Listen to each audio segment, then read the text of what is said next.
L'explosion des souvenirs qui remontent à la surface, c'est vraiment pour moi une explosion, pas du tout une libération. C'est quelque chose, c'est un séisme de magnitude je ne sais combien. Au bout de combien d'années les choses se sont revenues? Cette explosion, ce séisme dont tu parles? Les faits ont lieu à l'été 1994.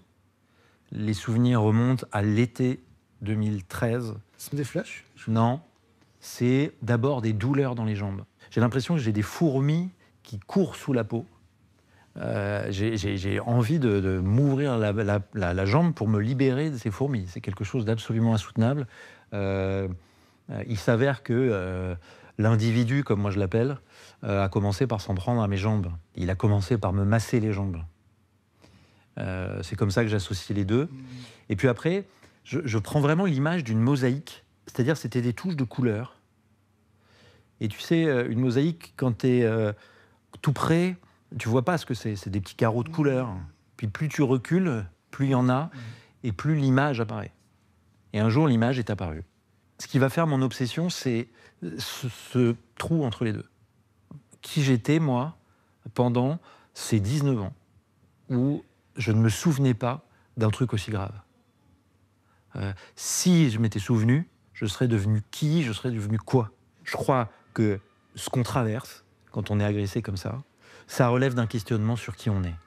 Notre identité qui se construit à l'enfance, bien sûr, elle est fracturée. Voilà, on est complètement lézardé. Donc, qu'est-ce qu'on fait, tu vois? C'est-à-dire que chaque fois que je fais un pas, ça grince, oui. Parce que les pièces sont pas mal positionnées, quoi. J'y vois plus clair dans ce traumatisme, cette agression sexuelle, et j'en sais à peu près les conséquences. Quand ça se passe en 70, je ne sais pas ce qui se passe. Je ne le mémorise pas, je ne l'analyse pas. Le pédophile fait sa perversion, son sale boulot. C'est quelque chose que je me suis rappelé en psychanalyse, au bout de 2 séances, alors que je ne connaissais rien, en disant, après une histoire d'amour, je ne savais plus où j'étais, et au psychanalyse, je dis, cette histoire, ça me touche, ça me touche. Il a repris la phrase, comme ça, mécaniquement, ça vous touche. Et là,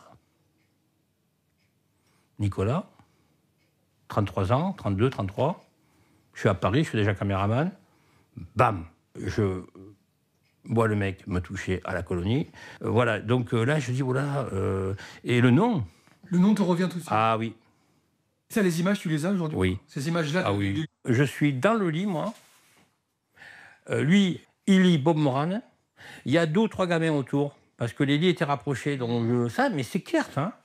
Et donc, il lit Bob Moran. Et pendant ce temps, il me touche la zigounette. Là, ça m'est venu en 93-94, au moment où j'ai ces 2 séances de psychanalyste, qui a été révélateur, qui a provoqué tout ça. Quand un enfant est confronté à un traumatisme indicible, quand il est confronté à l'horreur absolue, ce que représentent les violences sexuelles, les viols, il y a une charge d'adrénaline et de cortisol qui est sécrétée par une partie du cerveau qui s'appelle l'amygdale.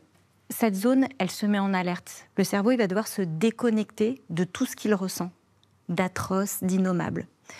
Cette déconnexion, elle sert à supporter la situation, pour ne pas en mourir, parce qu'on peut mourir de peur. Le corps, il finit par supporter l'insupportable, mais le cerveau, lui, qui a disjoncté, ne permet pas à la mémoire d'encoder. Et donc les jours qui suivent, quand cette amnésie traumatique est mise à l'œuvre, eh ben, la victime est bien incapable de savoir ce qu'il s'est passé, s'il y a eu un viol, s'il n'y a pas eu de viol. Parfois, elle est incapable même de faire le récit. La victime ne peut pas se reconnaître comme victime, puisqu'elle n'a pas éprouvé la souffrance et la douleur. Enfin, elle l'a éprouvé, mais elle l'a oublié. Elle l'a mis dans une petite boîte noire dans son cerveau. Et c'est de là que naît aussi l'ambiguïté. C'est-à-dire que les personnes qui ne connaissent pas l'amnésie traumatique, les personnes qui ne sont pas formées à recueillir la parole des victimes, vont avoir l'impression que la victime ment ou exagère, et que finalement, elle a bien souhaité ou elle a bien suscité ce qui lui est arrivé, puisqu'elle n'est pas traumatisée, puisqu'elle n'a pas peur, puisqu'elle ne parle pas. En réalité, elle est désaffectée parce qu'elle est dissociée, et elle est dissociée parce qu'elle a dû se déconnecter au moment de l'agression et du viol pour survivre, juste survivre au drame auquel elle était confrontée. Il y avait des troubles, j'allais dire entre mes 6-7 ans et presque jusqu'au moment où je me suis marié à 30 ans, j'avais des difficultés personnelles, intimes. Bon. Le fait de me marier, impeccable, tout ça, j'allais dire tout ça, ça pèse. Mes troubles, ça pèse. Je ne savais pas d'où venaient mes troubles, mais mes troubles, ça pèse.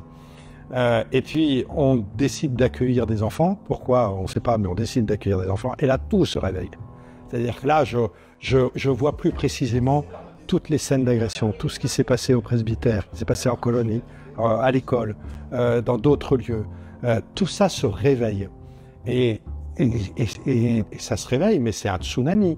C'est quelque chose d'impressionnant parce que autant je n'avais pas conscience que j'avais été agressé sexuellement, mais autant là, je prends conscience de ça et je prends conscience de la violence de tout ça.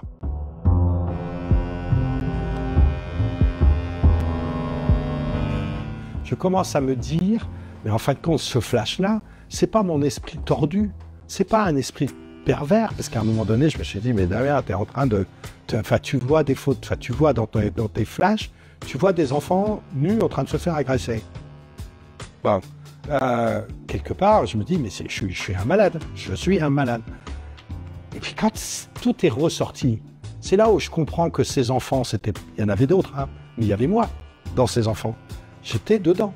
J'allais dire, il y a des flashs que j'avais où je voyais un enfant avec un adulte, alors je vais être un peu cru, mais avec un adulte dans la tête et entre les jambes de l'enfant.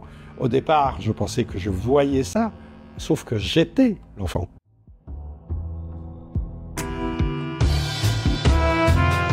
Sa première réaction, c'est de dire « non, c'est pas possible ».